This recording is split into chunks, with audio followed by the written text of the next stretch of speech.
Hey everybody, Crystal Kitsune here, and if you know what day it is, then you know it's Book Club Day, which is Wednesday. Sorry for that very awkward intro. Um, if you're wondering why this looks different, is because I'm using this format for my thing instead of the other one, because I want to show you I'm going to be showing something, so this is the easiest way to do that.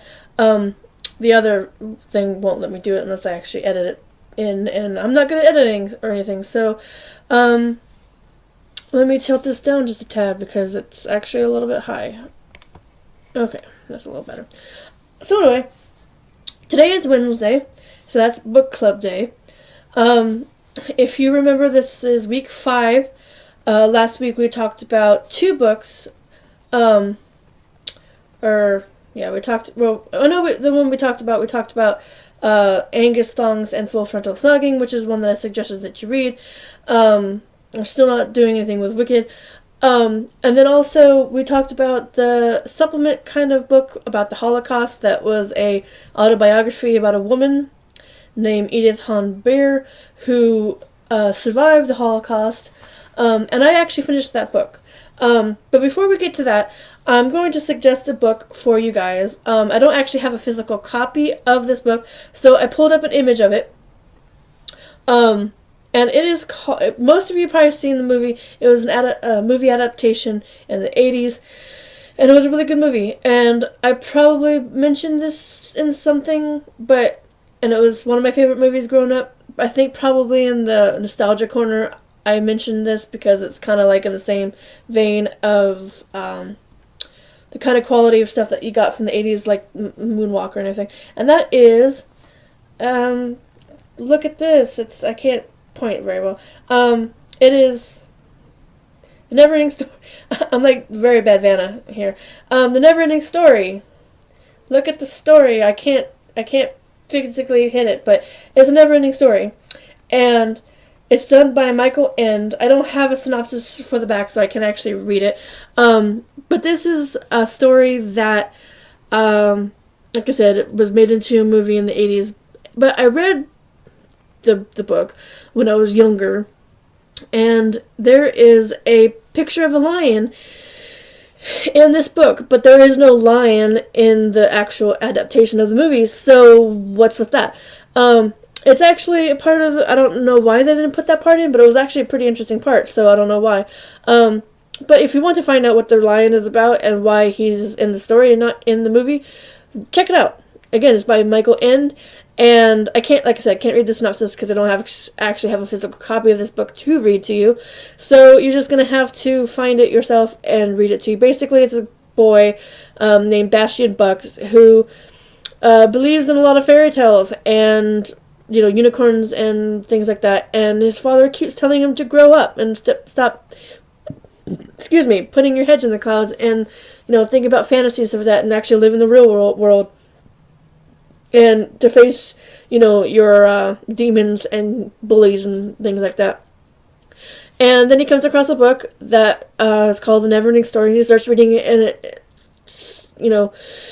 starts to put things in it that is actually about him as he's reading, so it kind of freaks him out, and I don't know how he gets sucked into the world and stuff. I'm not sure how the book, it's been a long time since I read the book, so I don't really know how it correlates to the movie, but it's basically the same thing. So yeah, The Neverending Story by Michael End. I suggest that you read it. Sorry about that. Every time I start talking, I usually end up coughing. So yeah, there's a Neverending Story. So enough of that. Go off. Okay. So now we're going to get into the book that I did read that I haven't read before. And that was The Nazi Officer's Wife, which is an autobiography story about the woman named Edith Hahn Beer who survived the Holocaust by pretending to be a German woman for a part of the book. The title is actually kind of misleading because you think that she's a wife of a Nazi officer the whole book, but she's not. She's actually only married to the person that's the Nazi officer for a short while, and the guy isn't actually starting as an officer. He's actually a civilian, but he is, in favor of the Nazis and Hitler and everything like that, sort of. So it's kind of misleading to where, yeah, she was a Nazi officer's wife for a short time, but that's not the majority of the book. That's just part of it. I also found out that there's pictures in here, which I didn't know that there was images of. I mean, they did the same thing with Anne Frank, but I didn't know that there was pictures in there. So, like, midway through the book, you actually get to see pictures of her family, her mom and dad, and then her sisters and stuff. She had two sisters, and a mom and dad. Her dad died before most of this stuff started happening, and then it was just her and her mother, and her two sisters. And then when all this stuff started going on, the two sisters got out of Germany, and then her mother got shipped off to Poland, I think it was. And she was behind, and she actually worked in an asparagus farm. She worked in a paper factory for a few months or whatever.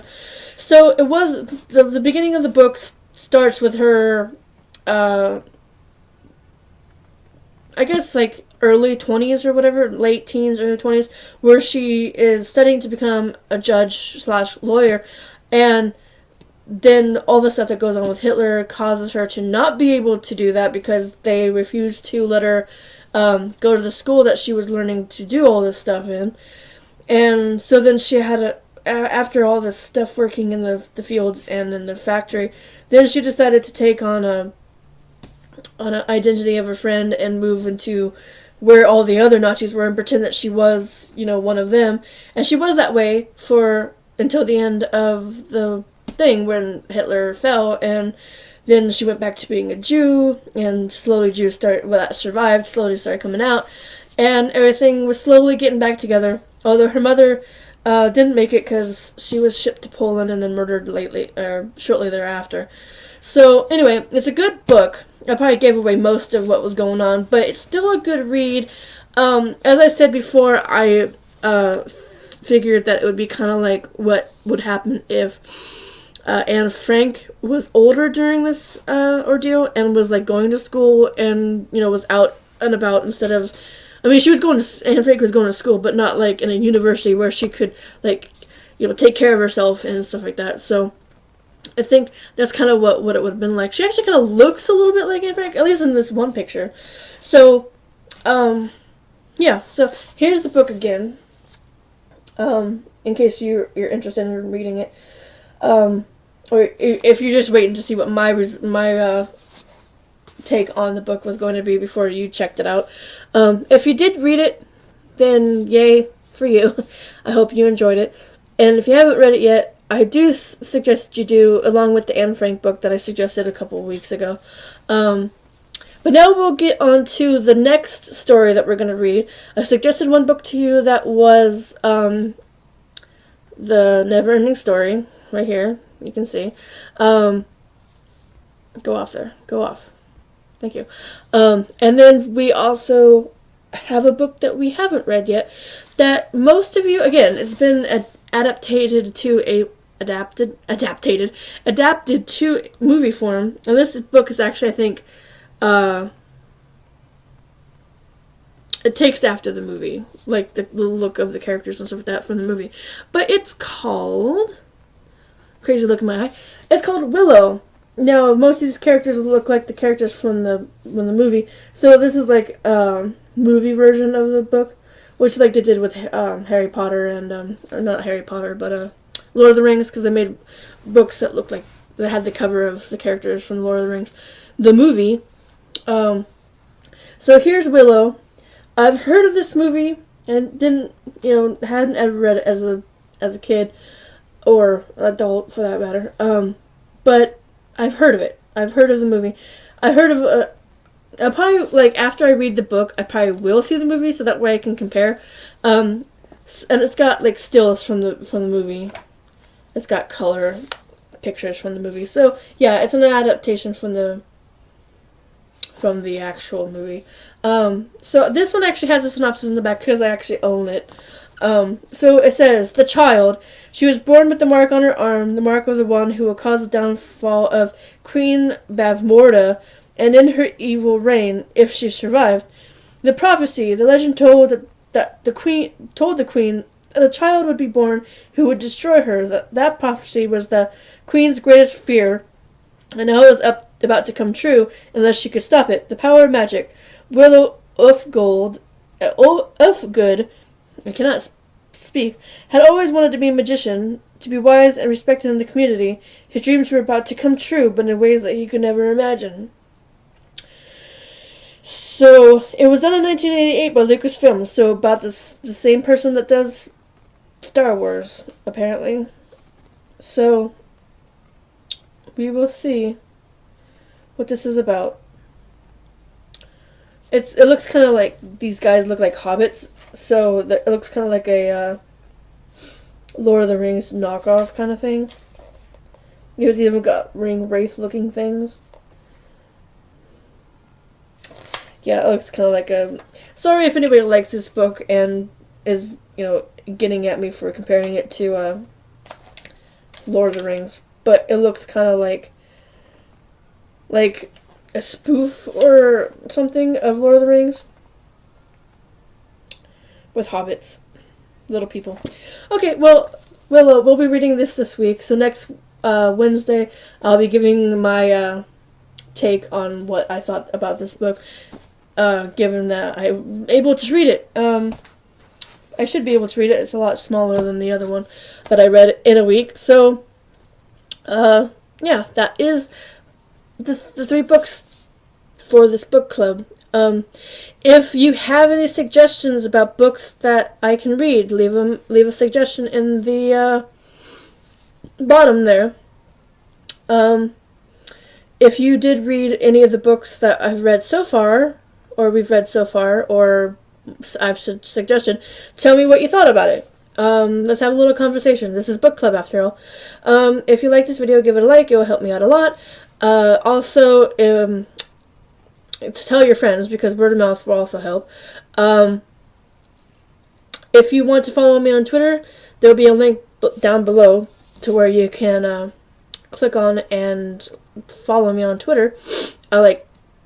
I didn't really like Twitter to start with, but it's a good way to instantly tell people that, you got stuff going on. So follow me on Twitter, and that would probably end Book Club for this week. So I will see everybody next week when we find out how Willow is, and I hope you have a good time reading any of these books that we suggested. So happy reading, everybody.